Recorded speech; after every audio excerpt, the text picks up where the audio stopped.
sessão 88, o Senhor ordenou aos santos que estabelecessem uma casa de oração, jejum, fé, aprendizado, glória e uma casa de Deus.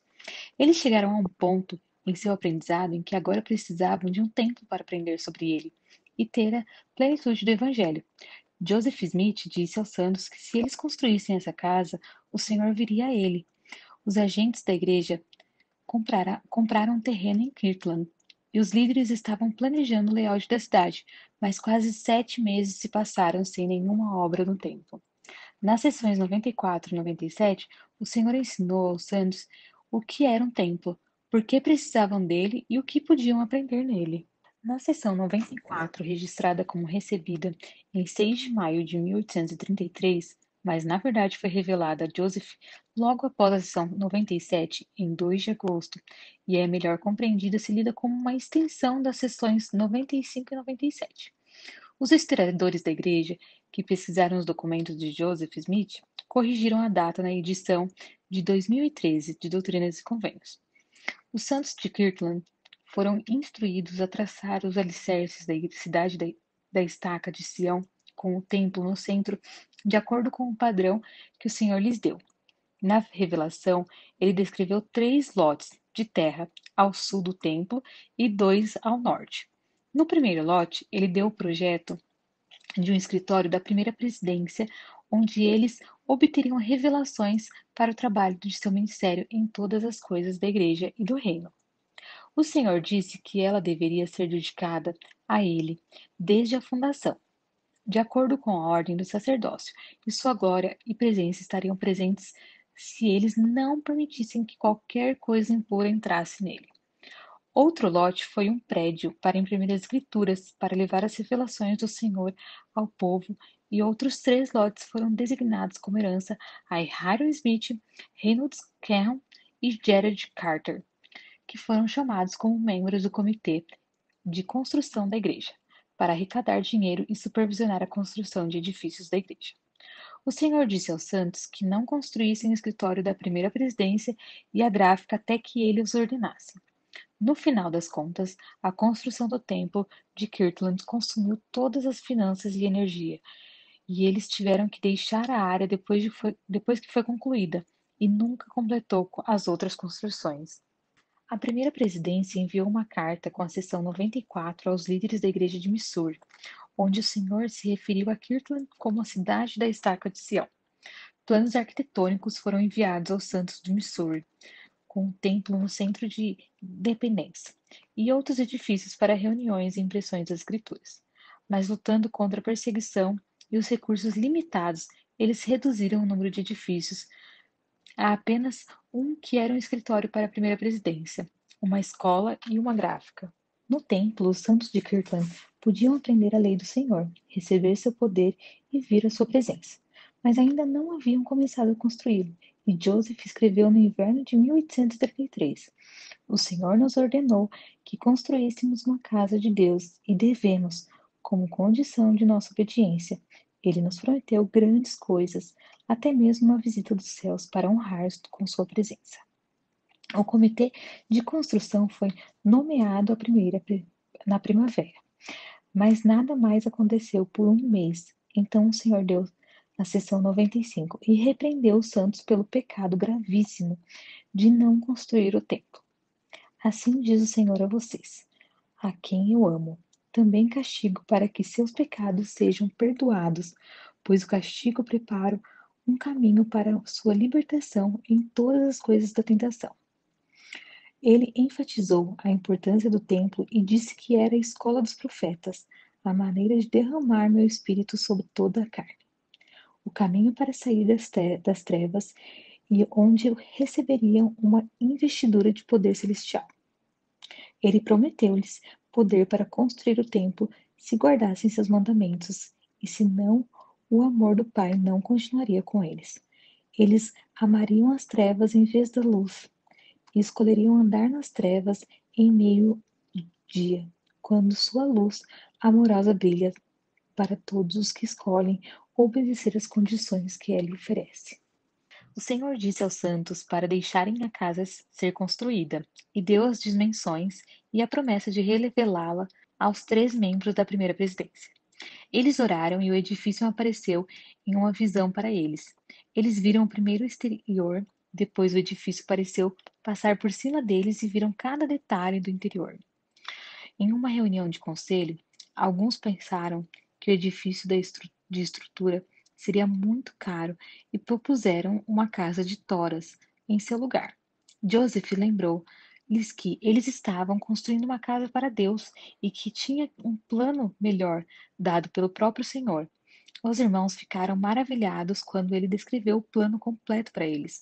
Uma carta enviada aos santos no dia em que a revelação foi dada, instando-os a fazer todos os esforços possíveis para ajudar, tanto material quanto espiritualmente, nessa grande obra. É tão importante quanto a nossa salvação que obedeçamos a esse mandamento. Os santos entenderam a mensagem e começaram a trabalhar. Hiram Smith imediatamente pegou uma foice e começou a limpar um campo de trigo, e a construção do templo de Kirtland começou no verão de 1833. Todos se juntaram e consagraram dinheiro, trabalho e experiência, mas o projeto era desproporcional aos recursos limitados e às poucas centenas de santos de Kirtland. E eles confiaram na promessa do Senhor de poder para construir sua santa casa se guardassem seus mandamentos.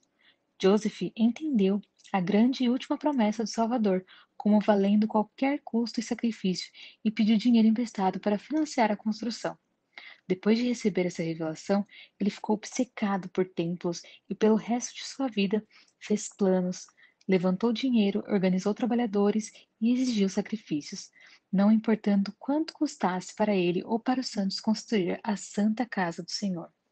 Uma conferência de sumos sacerdotes se reuniu na loja de New K. Whitney para discutir a compra de mais terras para atender às necessidades da igreja em crescimento, e um comitê abordou os proprietários de fazendas na área, incluindo a fazenda de 103 acres de Peter Fresh, onde eles queriam construir o templo.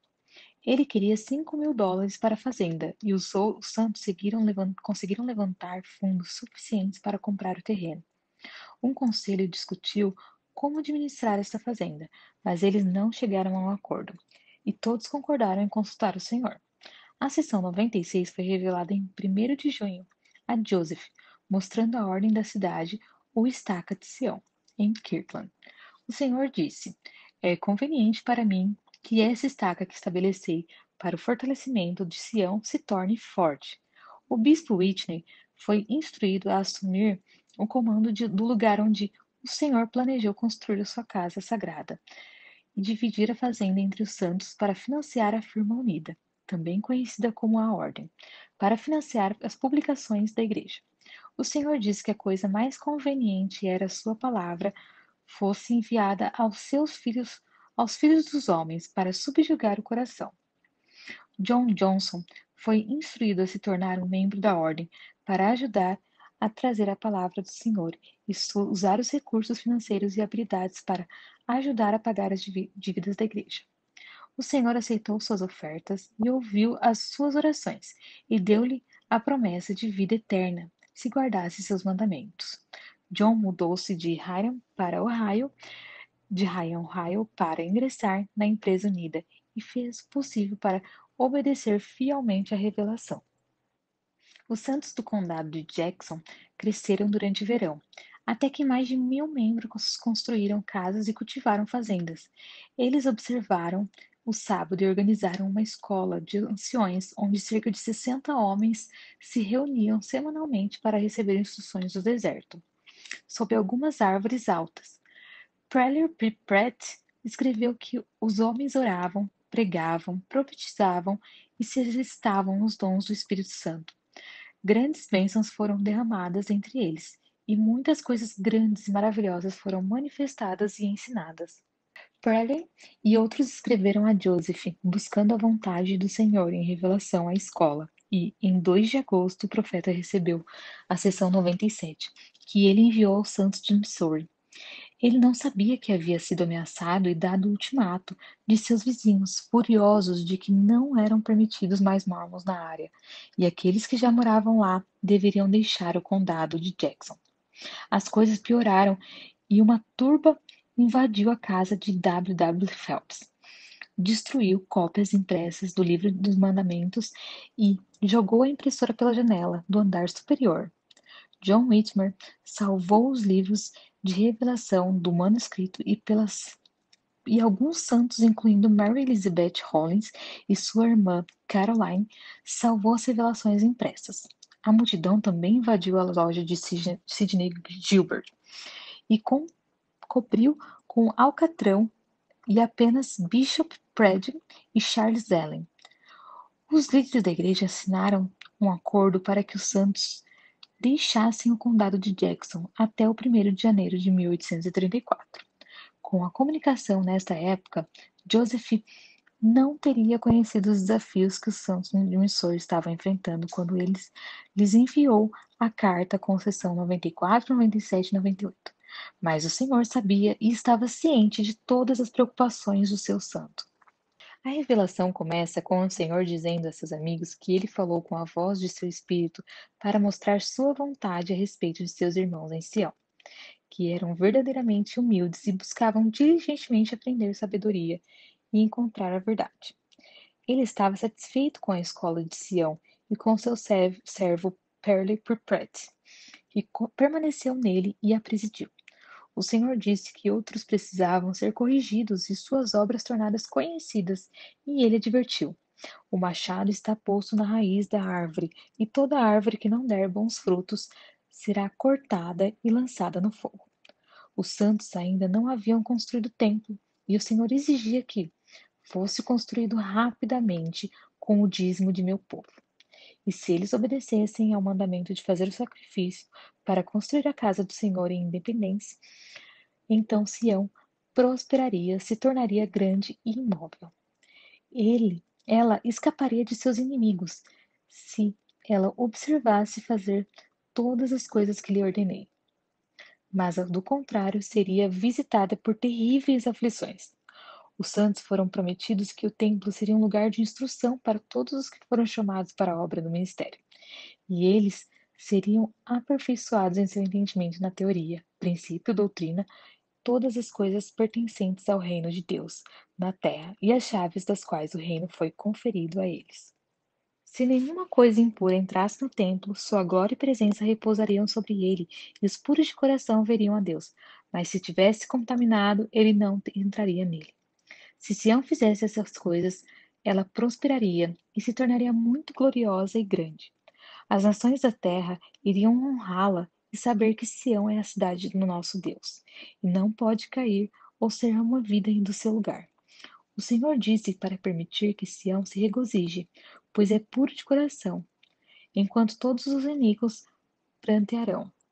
Enquanto o flagelo do Senhor passará e irritará todas as pessoas, Sião escapará, se ela fizer todas as coisas que ele ordenou e for abençoada para todos sempre. Essa revelação deu fortes avisos de que os santos não obedecessem a esses mandamentos e não começassem a trabalhar no templo. Eles poderiam enfrentar severas provações. O futuro de Sião estava em suas mãos e eles precisavam se sacrificar para construí-lo e mantê-lo sagrado.